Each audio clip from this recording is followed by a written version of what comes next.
Good evening, ladies and gentlemen. Welcome to Tips and Gist YouTube. Today, we are coming to learn how to create IRCC account, an account that is meant for you to register with the government of Canada before you can apply for any form of visa, whether visit visa, study permit, work permit, any form of immigration, refuge and asylum, and even citizenship. And that is why it is the IRCC. Apply online. So this is what we're talking about. Now look at the versions. We have the old version, right? This is the old version and this is the new version. For the sake of today, let us learn how to create the new version. So you may be able to use the new version if you are 18 years of age. If you are here and you are 18, you qualify. If you are applying a loan, you can use it. You have never applied anything with us. So if you have applied for a visa in Canada before, then you have to use the old version. It means you already have an account. So they want you to log in, right? So the new version is for those who don't have anything in the system. If you created an account and you didn't do application, it is not that. They are talking about those who have applied for visa before, whether they got it or they've been refused. It means you already had IRCC, so you're not supposed to create the new one. All right. So if you are not using a representative, you are doing it on your behalf, then you can use the new version. But if an agent is doing for you, they will still go the old version. All right. Now try the IRCC new portal. So you click on that, and they are going to ask you few questions. They're going to tell you. So it's the same thing that we learned here, the same instructions. So they are going to say either you should register or sign in. Now register means you don't have the account. You want to register. Then the sign in means you want to sign in if you already have an account. So they will ask you, do you want to register or you want to sign in? So we are all going to click register because we want a new account. So we click register an IRCC account. Then they are going to see, check if you can use the IRCC new portal. You see, they gave an instruction. You should be 18 years. You should be doing this, blah, blah, blah, blah. So they want to make sure that you are really going by what they said. That is why you're supposed to answer these questions. So are you 18 years? Yes, I'm 18 years or above. Do you live outside Canada? Yes, I live outside Canada. Are you traveling by yourself? Yes, I'm doing the application by myself. Yes, just by myself. Are you filling out the application yourself? So the first one is if you're going by a group. If you're going by a group, then you have to use the old version. Like if it's a group visit. But if it is you're doing your own visit, either one conference, you alone, then you have to use the new version. So you are by myself. Yes.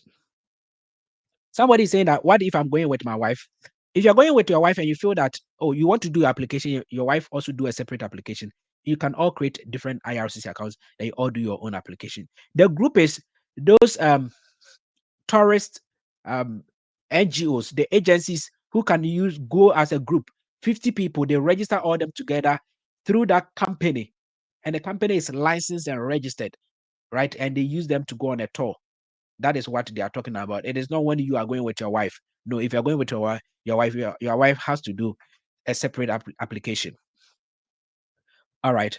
Are you applying for a visit visa, super visa? So yes, just a visitor visa or the super visa. So you click on that. Have you applied for a visit to Canada before? You said no, I am applying for the first time. Because if you click yes, I have applied previously, they will ask you to go for the old version. All right. So when you click everything, then you click here, continue. So the new portal will open. Now look at what they are asking. They are asking for your surname, they're asking for your given names, and they're asking for your email address. So let us follow. Surname, we always use John Mensa. So given name, you see, given name or names. So it can be your first name and your middle name. If you have a middle name, add it. So it is given name or names. So you can see John Mensa. If you have any other name that you want to add it to the given name. So maybe John Nanaya Mensa, right? Nanaya Mensa. If you think that is that, so the John Nanaya will come at the given names, then only the surname will be at the surname. All right. So this case, John Mensa. Now, email address. Now you go to submit. Then you go to submit. So your full name plus email address, then you submit. Full name, email address. So invitation email sent. Invitation email sent. So I know at this point, somebody will say, Tips, I click on the submit, nothing was coming. The submit is blank. Scroll up there. On top of your name, you see something, they've written something. Invitation email sent. Go to your email and check if they've sent that link to you. And so I am going directly to my email. This is what they wrote, the English version, right? They said IRCC portal, the new version invitation link. You can see on the screen. All right. Now you have submitted a request to apply for a visitor visa through the IRCC portal, the new version. To create an account, click the invitation link below.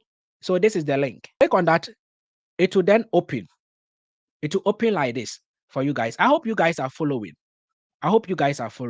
So right on email, it brought me here. You click on it, then it will bring you here. Terms and conditions required.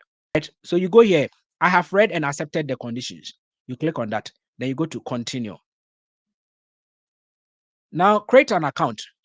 We are going to give you names, email address, blah, blah, blah. Now the first one, you can still repeat it, right? So the first one, now giving names, we're still going by the John Mensah. So John. So at first they asked for surname first, but now the giving name is first. The surname is last. So Mensah will come here. Mensah will come here. Then the email address, the same email address. We don't change it. Right? The same email address. Then now you need a password. At first, they didn't ask for password, but now we need a password. The instructions of the password, we need at least 8 characters. 1 uppercase, 1 lowercase, 1 number, 1 special character. So for instance, Ghana at 80. Ghana at 80. Now, if you look at this password carefully, we can see that we have upper cases, lower cases, numbers, and also a special character.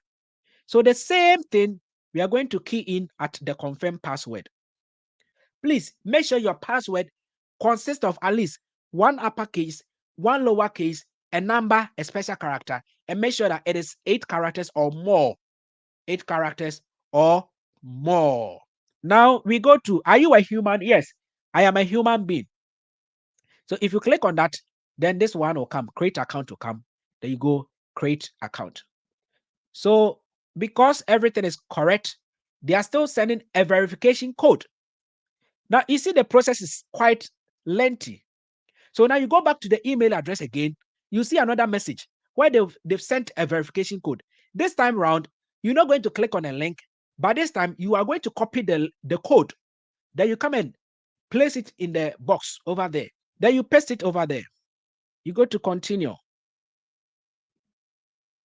If you go to your email and you don't see the code, try and refresh your email. Once you enter the code, they're still asking you to sign in. That means now you have created an account. So now they are asking you to sign in. All right. So this is my email and the password that we use. Sign in. I click on that. And they're asking verify if it is you. So they will still send another code. So during the last point of the verification, they take us to another code. They give us a code.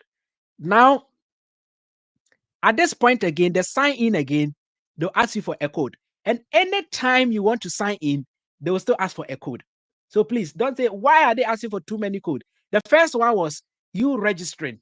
At the last part of the registration, they asked for a code and you went to your mail and you got it. And now you are signing in. So they will still ask for a code. Tomorrow, if you want to sign in, they will still ask for a code. Another time, they will still ask for a code. So always remember that.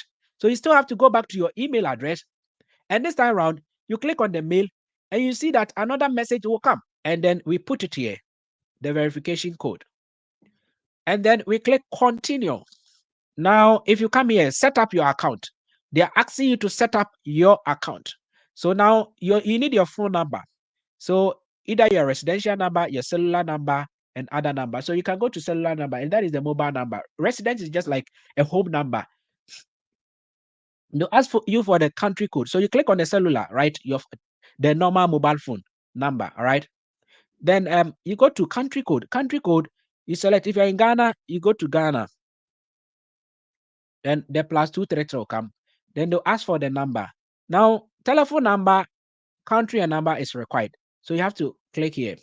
Now, let's say your number is 0 2, 4, 5, 7, 6, 8, 9, 6. Now you can just delete the 0 from there because you already have the plus 233 over there. So you have to delete the 0 and continue. Now, security questions and answers. They have set of questions that you need to select and then you answer it. So the question that you select, then you answer. So anytime you want to log in or anytime that you forget your password, they'll ask you one of the security questions that you selected. Then they'll ask you to click answer. Then you answer it. A lot of people have issues about these security questions. If you choose another security question and you are not able to provide an answer, please use the same questions that we are using here. If I select what is your mother's name, also select the same thing. When I enter my mother's name over there, enter your mother's name over there so that your answer will be different from my answer. So we can all use the same questions but different answers, and that will be different, okay? Because nobody knows your mother's name. So just select the same questions and change the answers. All right. Now, question number 1. In what city or town did your mother and father meet? So literally, you can use your hometown that, oh, my mother and my father, they met in my hometown and they gave birth to me. So if you are from Konongo in Ghana, you just type Konongo. Yes, you just type Konongo. Just type Konongo. All right. Now, question number 2.